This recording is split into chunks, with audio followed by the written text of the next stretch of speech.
जय हो बाबा केदारनाथ जी की। जो मैं आज आया हूँ बाबा केदारनाथ धाम पे, मुझे यहाँ पे चौथा दिन है यहाँ पे, तो आज मेरी रवानगी है। तो मैं आपको यहाँ पे कुछ बाबा केदारनाथ का पूरा धाम घुमाता हूँ कि क्या क्या यहाँ पे होता है।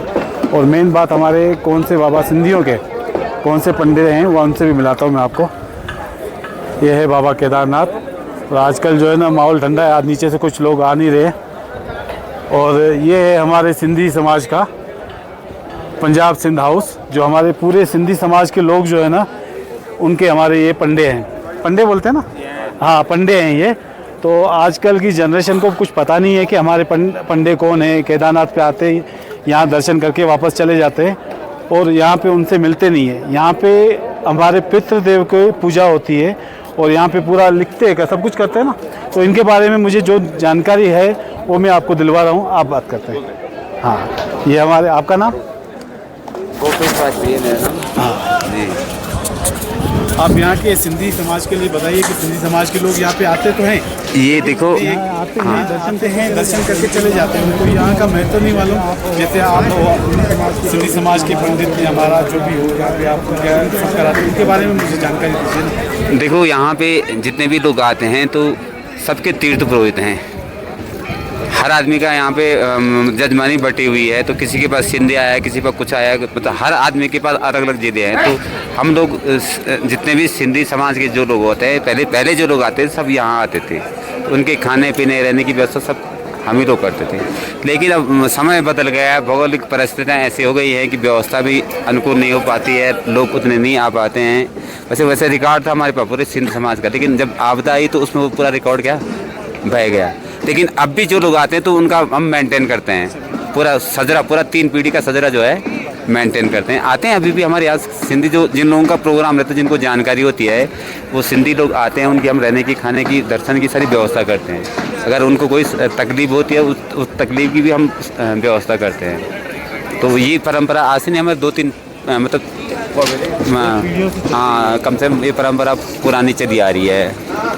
तो यही होता है। लेकिन अब जब से ये आपदा आई है तब से ये सब समाज हिसाब किताब भी सब बदल गया है, वो भाव नहीं रहा। यहाँ जो आपके सिंधी समाज जुड़े हुए हैं जी, कौन से शहर के, पाकिस्तान के, सिंध के कौन से यहाँ इससे जुड़े हुए हैं आप लोग? अपना जैसे कराची हो गया, जंग है, झेलम है, सक्कर है और बहुत सारे लोग हैं। हाँ, शिकारपुर है कि अब तो अपना इंडिया ही में सब लोग पूरे बस गए हैं। हर जगह सिंधी कैंप बने हुए हैं। अच्छा, उनको कुछ मैसेज देना चाहोगे कि जैसे न्यू जनरेशन है, मैं तो भाई नई जनरेशन को आओ, अपने सिंध, जो अपने यहाँ सिंध समाज की धर्मशाला है उसमें रुको, उसको बनाओ, उसका निर्माण करो।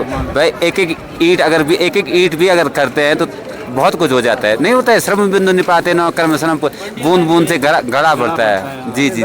लेकिन हम सिंधियों की यहाँ सेवा खूब करते हैं, खाना पीना रहना। अभी जैसे हमारे सिंधी लोग आते हैं, उनको कुछ पता नहीं है और वो उनके मन में यही रहता है कि रूम के 10,000 लेते हैं, 15,000 लेते हैं, 20,000 लेते हैं, हम परेशान होते हैं। तो ऐसा है, देखो अब जहाँ तक आपने रूम का बोला है, तो अभी हेलीपैड के पास में GNBN का है, डबल टेकर। तो पर हेड टॉयलेट नहीं है, बाथरूम में 900 रुपये एक आदमी वहाँ दे रहा है गवर्नमेंट का, डबल टेकर का। जैसे डबल टेकर नहीं था अप एंड डाउन का, डबल टेकर। आपको अगर उनका हट लेना है 2000 में 2 बेड देंगे। 2000 में 2 बेड, अप एंड डाउन 2 देंगे। और जो उनका टेंट है उसका 700 रुपये है। एक टेंट में 5 लोग रहते हैं। तो अगर यहाँ उनको 2000 रुपये बेड सेपरेट रूम मिल रहा है, 4 बेड का अगर 8000 में मिल रहा है विद गीजर है, तो महंगा कहाँ है? महंगा कहाँ है? एक और बात बोलूँगा। देखो साहब, मेरी बात सुनो। हर आदमी का एक ही फोकस रहता है कि यहाँ के तीर्थ पुरोहितों ने इतना पैसा लिया है, तो ये नहीं देखती कि मतलब जो 6 महीने यहाँ सरकार की जो व्यवस्था है, जो देख रहे हैं, जो रेट सरकार ने खोला है, अब 900 रुपये तो उनका रेट है एक बार के। तो अगर यहाँ 1000 रुपये ले रहे हैं तो कोई बुरा नहीं है, पक्का भी तो दे रहे हैं। डेली तो नहीं दे रहे, साल में एक बार, साल भर में एक बार है, 5 साल में। देखो प्रभु, अगर अभी भीड़ भाड़ कम होते हैं तो लोग, हेलो, तो ऐसा होता है ना, हर चीज़ का पहलू देखना पड़ता है। आप एक ही आंख से मत देखो ना, दोनों आंख से आपको देखना पड़ेगा ना। अगर आप एक आंख से देखेंगे तो आपको तो फिर क्या। मैंने एक बात ये भी सुनी है जी कि हम और जो ये सिंध वाली आपकी खेती है। बिल्कुल खेती है। हाँ, हमारी खेती है ना वो, हम आपकी खेती है, हमारा अधिकार है। अगर हमारी फसल आप नहीं खाओगे जी जी। तो किसान जैसे बिना फसल के कैसे नहीं नहीं, ये हमारी खेती है साहब, ये खेती है, ये हमारी खेती है। और हम पुरोहित ये चाहता है कि खेत हरा भरा रहे, खेत हरा भरा, सबका कल्याण हो, सब सुखी रहें, सब संपन्न रहें। कौन कौन चाहता है कि मेरा खेत सूख जाए? हर आदमी की आशा तृष्णा रहती है कि भाई खेत हरा भरा रहेगा, खेत हरा भरा रहेगा तो कुछ न कुछ तो मिलेगा ही मिलेगा। खेत सूखा रहेगा तो क्या मिलेगा? कुछ नहीं मिलेगा, है ना। तो खेत हरा भरा रहे, हम तो विश्व कल्याण के लिए बैठे हैं, ये नहीं अपने कल्याण के लिए। सब सुखी रहें, महादेव सबका कल्याण करे। और यहीं से महादेव जो है पूरी सृष्टि को चलाते थे। जब महादेव को विरक्ति होती थी तो महादेव हिमालय पहुंच जाते थे। तो अभी आप हिमालय की गोद में बैठे हुए हैं। और देखो, जब आदमी को अनेक जन्मों की सिद्धि होती है तब आदमी इस भूस्वर्ग वैकुंठ धाम में आता है। ये है मोक्ष धाम, है ना, तब आता है। इसको मोक्ष धाम बोलते हैं। पांडव जो लोग जो आए तो मोक्ष के लिए आए थे। तो इस मंदिर का जो प्रचार प्रसार और जो आप देख रहे हैं तो ये द्वापर का है। जी जी, ये द्वापर का है। और इसका प्रचार प्रसार आदि गुरु जो शंकराचार्य थे हमारे, उन्होंने जब 32 वर्ष की उनको विरक्ति हो गई थी तो 32 वर्ष की आयु में जब वो केदारनाथ जब पहुँचे तो उन्होंने यहाँ पे इसका बद्रीनाथ और केदारनाथ का प्रचार प्रसार किया। और यहीं पे अपना मंदाकिनी और सरस्वती के बीच में एक छोटा सा संगम था। तो वहीं पे उन्होंने 32 वर्ष की आयु में योग द्वारा समझ गए ना, योग के द्वारा सांस रोक के क्या यहीं पे समाधि दी थी। जी जी, तो ये यहाँ का वर्णन है। मैं तो सिंधी समाज से बोलता हूँ, आप आइए, यहाँ की जो अव्यवस्था है उस भाई कुछ सहयोग कीजिए। बाकी यहाँ पे जो भी सेवा भाव होगा तो हम लोग बैठे हुए, आज से नहीं, हमारे दादा बाबा जैसे होता है पीढ़ी दर पीढ़ी ये व्यवस्था है। और सभी सिंधी लोगों को मैं यही कहता हूँ, सबका मंगल होए, सबका सुख और शांति सबके घर में बनी रहे और सबका उद्धार हो जाए। तो यहाँ की एड्रेस और यहाँ का मोबाइल नंबर बस यही पंजाब से ना सामने रहिए सामने। जी जी। और यहाँ का कुछ मोबाइल नंबर वगैरह उस पर लिखा हुआ है, वो देखो आपका नहीं देखो, वो लिखा हुआ है। आपका नंबर देखो। हाँ, 9897 11 2987। कोई भी आपको समस्या हो तो इस नंबर पर बात करें। आप महाराज का नाम है गणेश अवस्थी है, ठीक है। जय श्री केदार, हर हर महादेव। अब आपसे जी, ये तो हो गई जानकारी हम सिंधियों के लिए। हाँ, वो यहाँ पे सब कुछ क्या है। जी जी। और जितनी हो सकी उन्होंने जितना भी हुआ उसको बता दिया। जी। अब यहाँ के कुछ पिछले 2013 में आपदा आई थी या कुछ क्या हुआ था उनके बारे में थोड़ी सी बात करते हैं। 2013 में जो आपदा आई थी तब आप कहाँ थे? तो हम यहीं थे केदारनाथ। कुछ किस्सा बता सकते हो? उस समय ऐसा हुआ कि 2013 में मतलब ये है कि 16 या 17 ऐसे था कुछ। 2013 में? हाँ, 2013 में 16, 17, 14, 15 से बहुत बारिश हो रही थी। और 16 को बड़ा शाम को लगभग आरती के टाइम पर अफरा तफरी का थोड़ा सा माहौल हो गया था। बारिश ज़्यादा पानी आने से 2013 में आपदा आई थी, 16 में? आप भी बोलो 13 में आई थी कि 16 में आई थी? 13 में आई थी ना? 13 में आई थी भैया। आप 16 की बोल रहे थे? 16-17 तारीख बता रहा हूँ मैं। 16, ठीक है। 13 में 16, अच्छा कंटिन्यू। 16 को जब अति बारिश हुई थी तो पानी का वेग बढ़ गया था, तो कुछ पानी मार्केट में आ गया था। तो महादेव ने कुछ अनहोनी की लोगों को क्या वो सिग्नल दे दिया था, लेकिन लोग समझ नहीं पाए। अब महादेव तो आ नहीं सकते थे बाहर की क्या, या किसी के रूप में आते तो आदमी के पास इतने दिव्य चक्षु तो है नहीं कि पहचान पाता है कि इसमें भगवान का कुछ अंश है। लेकिन भगवान का इंसान में भी अंश होता है, लेकिन उसके लिए दिव्य शक्ति चाहिए, दिव्य चक्षु चाहिए कि जो आदमी क्या परख सके। ऐसा तो कुछ है नहीं। लेकिन 17 में लगभग 6:55 पर बहुत बड़ा सैलाब आया, तो अफरा तफरी का माहौल आ गया। कुछ इधर भागे, कुछ इधर भागे, कुछ इधर भागे। तो महादेव ने जिस पे कृपा करनी थी तो वो बचे, जिस पे नहीं करनी थी तो वो क्या। उस दिन का आप थोड़ा किस्सा सुना सकते हैं? कहाँ से? देखो ऐसा है, मैं यहीं अपना घर है, यहीं ये होटल नहीं है, तिवारी होटल। हाँ। तो इसी के पीछे एक और बह गया है, लेकिन अभी वो तोड़ दिया है। लेकिन उसमें हम लोग 100 लोग थे। अच्छा, 100 लोग थे उसमें। वो मकान बच गया मतलब एक प्रॉब्लम। देखो ऐसा होता है कि आप अगर अच्छे यहाँ तीर्थ में बैठ करके आप अच्छा काम करें तो आपको मौके ही मौके होते हैं, है ना, मौके ही मौके। तो हमें पूर्ण विश्वास था कि हमने अपने जीवन में यहाँ तब के अलावा, अब तो भीड़ तो अब आ रही है, उसमें भीड़ थोड़ी नहीं था। हमने किया क्या, पैसा भी नहीं, हमने केवल तब किया है। तो पूरा कॉन्फिडेंस था कि कुछ नहीं होगा। ये कॉन्फिडेंस इसलिए था कि हमको भरोसा था। जैसे छोटा बच्चा है, जैसे ऊपर आप छोटे बच्चे को किसी छत में रखो और उसका बाप अगर नीचे बैठा उसको बोलो कूद जाओ तो देखता नहीं, वो कूद जाता है। उसको पता है कि क्या बच्चा कि बाप क्या जैसे नहीं होता कूद बेटा कूद जाता है तो कूद ही मारता। ऐसे ही हमें मालूम था कि कुछ नहीं होने वाला है। क्या भगवान ने मौका दिया है, जिनका प्रारब्ध नहीं था वो चले गए। लेकिन एक चीज़ की बात हुई कि महादेव ने ऐसी कृपा की कि जो चला गया तो उसको कोई तकलीफ नहीं, वो सेकंडों में गया। जिसको जाना था वो सेकंडों कोई तकलीफ नहीं, जो बचा उसको एक खरोच भी नहीं आई। हम लोग 4 दिन के बाद गए, अगर हाथ पैर टूट जाते तो कोई उस समय कोई व्यवस्था जिसको ले गया कुछ कष्ट नहीं दिया उसको किसी प्रकार की। तक केदारनाथ की बात कर रहा हूँ मैं नीचे और गौरीकुंड मैं नहीं जानता हूँ, झूठ मैं केदारनाथ की बात करूँ तो महादेव ने जिस पे कृपा की तो ठीक है, जिस पे कृपा नहीं की तो उसको ले गया। तो आपने पूरा पानी वानी सब देखा था यहाँ? आपने बड़ा मंजर देखा, वो 5 सेकंड वो 5 मिनट का आया। लेकिन और ऐसा है कि जैसे काल नहीं होता है सर्प का, जैसे वो नहीं काल रूपी जो नाग होता है वो ऐसे जकड़ रहा था सबको। लेकिन महादेव ने अपना जैसे ही देखा ये क्या एक फन में मारा, उसके बाद तो कहीं पानी एक बूंद पानी नहीं था, कुछ सब शांत एकदम, सब कुछ जैसे नहीं होता है समेट के क्या सब शांत हो गया। तो उसके बाद डर लगा, उससे पहले तो डर नहीं लगा। उसके बाद डर इसलिए लगा साहब कि जब अपनी त्रासदी देखी पूरे जीवन की, क्या जो मेहनत है वो सब चली गई, तब डर लगा कि अब जीवन का क्या होगा। आप तो जानते हैं कि घर वगैरह आदमी कैसे बनाता है, बड़ी मेहनत से बनाता है। हम एक दिन के लिए देख रहे हैं यहाँ पे छत छाया नहीं मिल रही है तो परेशान तो मेहनत से बनाते हैं, तो अगर वो सेकंड में चला जाएगा तो पहाड़ियों के ऊपर। लेकिन तो भी कोई गम इसलिए नहीं हुआ कि महादेव ने जो है जीवन दिया है, तो जीवन है तो सब कुछ है। आज उसके दुगना भीड़ आ रही है, तो ये सब हो सकता है। महादेव ने एक सबक दिए सिखाया, लेकिन अभी भी सुधर नहीं रहा। लेकिन अभी भी जो तीर्थ लोग आ रहे हैं हम उनसे बहुत नाखुश हैं। अच्छा। तीर्थ की मर्यादा से नहीं आ रहे हैं, जो ये नए लड़के आ रहे हैं वो जैसे पिकनिक का जो स्पॉट जो बनाया है उससे थोड़ा सा क्या ये कहानी है दूसरी कहानी तीसरी अब चालू होगी कि जो पिछले श्रद्धालु थे कैसे आते थे, आज के श्रद्धालु कैसे आ रहे हैं उनके बारे में हम बात करते हैं।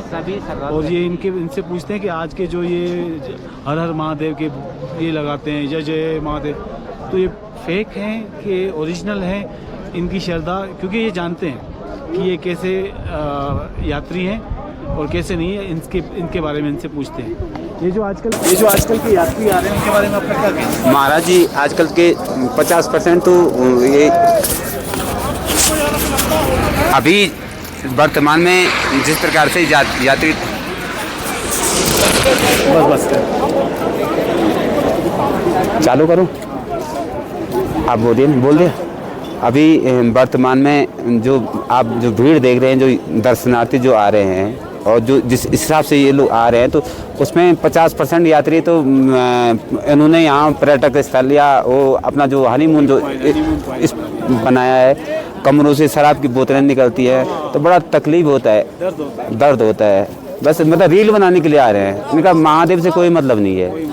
इनका वो जो फोटो सेक्शन है रील पता नहीं क्या भी जो बनाते हैं, तो 50% लोग ये आ रहे हैं, और जो 50% जो धार्मिक लोग आ रहे हैं तो वो लोग इनमें पिस रहे हैं।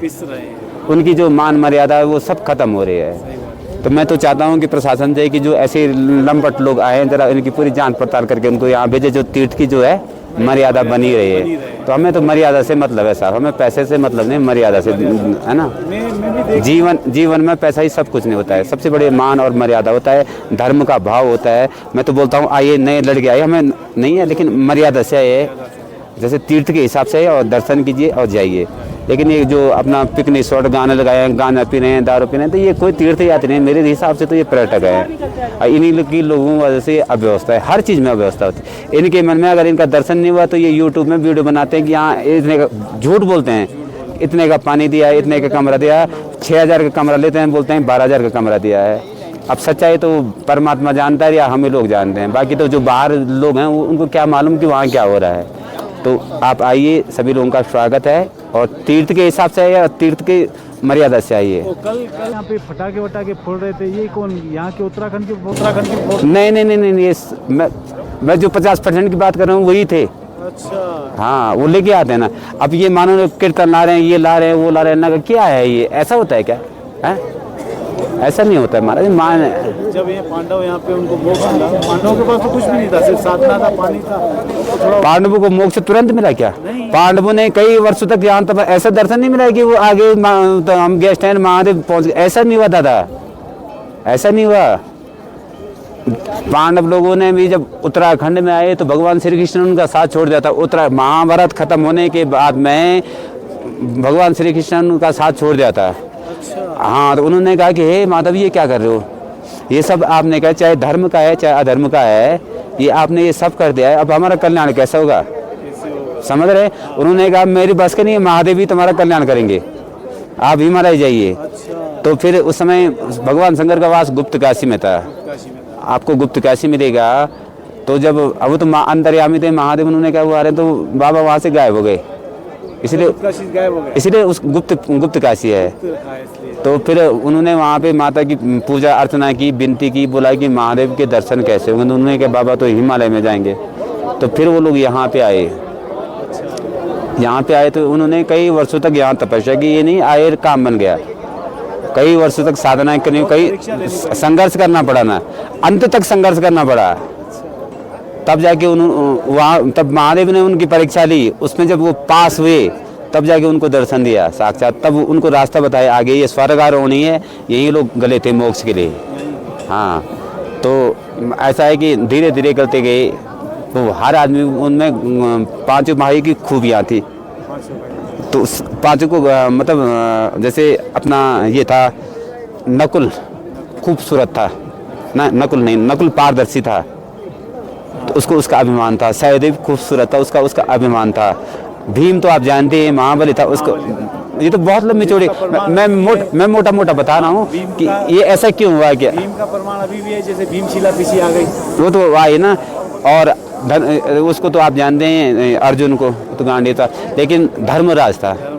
उन्होंने एक ये जो कहानी हुई एक झूठ के माने उनको भी इसका प्रायश्चित करना पड़ा कि नरोबा कुंजरोबा, ये भी नहीं बोला था कि ये वाला एक के लिए, तो एक के लिए उनको भी ये प्रायश्चित करना पड़ा। अंत में जब सब गल गए तो धर्मराज जब बचे तो भगवान ने कुत्ते का रूप रखा, उस पर कीड़े पड़े हुए थे भयंकर। जैसे नहीं होता है किसी कोई कुत्ता अगर सड़ रहा है, जैसे गल रहा है, तो आदमी दूरी से भाग जाता है।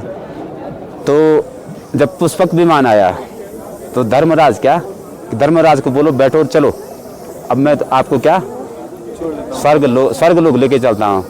वो परीक्षा थी लास्ट वाले, तो उन्होंने कहा महाराज ये कुत्ता भी जाएगा। उन्होंने कहा कुत्ता तो नहीं जाएगा। तो उन्होंने कहा अगर कुत्ता नहीं जाता तो क्या, मुझे भी नहीं चाहिए मोक्ष। तो बस फिर भगवान प्रकट हुए, फिर उनको बिठा करके पुष्पक विमान में ऊपर क्या मोक्ष के लिए। ये एक छोटी सी कहानी है, बड़ा वो तो वृतांत तो बहुत लंबा है ना, पर ये छोटी सी कहानी है। और इसी नाम इसका केदारनाथ का मतलब है कोदारम, कौन उद्धार करेगा? सीधी सी मतलब महादेव उद्धार, सबका उद्धार तो वही करते हैं, तो इसका मतलब है केदारम ये है। मैं लास्ट टाइम आया तो मेरे को यहाँ पे एक बाबा मिले थे, यहीं के इनके जैसे ही पंडित लोग थे, तो उन्होंने मुझे पांडव का मोक्ष का द्वार बताया। मैं उसके बारे में एक बात करता हूँ। ये जो एक दरवाज़ा बंद रहता है, हाँ इधर पश्चिम, क्या बात है? पश्चिम बोला कि ये मोक्ष द्वार है, मतलब नहीं मोक्ष दक्षिण होता है, पश्चिम कहाँ होता है? उसके बारे में कुछ चर्चा करें। मोक्ष होता है, आप हिंदुस्तान में कहीं भी जाएंगे आपको मोक्ष का कहीं नहीं मिलेगा, दक्षिण नहीं प्रवेश नहीं मिलेगा। आप घूमेंगे ना, आप तो अभी आपको इतना जानकारी नहीं। आप कहीं भी अगर आप जाएंगे किसी भी बड़े मठों में, मंदिरों में या चार धामों में, तो आपको दक्षिण से प्रवेश कहीं नहीं मिलेगा। तो दक्षिण से प्रवेश इसलिए करते हैं कि मोक्ष की कामना। हर आदमी चाहता है कि मैं उल्टा सीधा करके लास्ट में मुझे मोक्ष मिल जाए। चाहता है नहीं चाहता, यही चाहता है मैं कितना भी पाप कर दूं कि लास्ट में तो हर आदमी ये चाहता है कि मुझे मोक्ष मिल जाएगा। लेकिन मोक्ष के लिए भी तो वो साधना करनी पड़ती है ना, है ना। तो आप कहीं भी जाएंगे तो दक्षिण कहीं नहीं मिलेगा। आप यहाँ जब प्रवेश करेंगे तो दक्षिण से प्रवेश करते हैं। अब इसका बड़ा हिसाब किताब है। तो आगे तो कई जो अंदर सभा मंडप है, एक वहाँ कुंड है, तो उसके वहाँ हवन वगैरह कभी करते होंगे, कुछ करते होंगे, तो वो तो बड़ा वृत्तांत है। अब बंद कर दिया ना वो उस समय, तो वो राजा परीक्षित ने बनवाया था। पांचों पांडव हैं अंदर, है कि नहीं है? तो अपनी मूर्तियाँ अपने आप नहीं लगती है, वो दो पार्ट में बनाया है। गर्भगृह पांडवों ने बनाया। जब आगे का जो भाग है वो राजा परीक्षित ने अपने पितरों के उद्धार के लिए आया था, तो पितृ तर्पण वगैरह करते हैं। तो फिर पांचों पांडवों की मूर्तियाँ बनाई, अपने पितरों को बिठाया। फिर कुंती भगवान अपने गुरु कृष्ण को बिठाया मोक्ष के लिए, पितृ उद्धार के लिए। जैसे एक मतलब आप इस युग में आते हैं, जैसे एक फर्ज होता है इंसान का होता है कि अपने पितरों के प्रति वो निभाया है, तो इसलिए इसको मोक्ष धाम कहा जाता है कि दक्षिण की वजह से, जो दक्षिण जो है प्रवेश होता है तो मोक्ष। ये आपने किस्से सुन लिए, वीडियो बहुत बड़ी हो गई है, लेकिन आपको 2-4 मिनट का एक और वीडियो बनवाते हैं बाबा जी से। आग्रह करते हैं, प्रार्थना करते हैं, अगर हमारी बात मान ली तो यहाँ से चलते चलते वो केदारनाथ के वहाँ तक चलेंगे और एक वीडियो बना। नहीं वहाँ तक नहीं, अच्छा चलो ठीक है।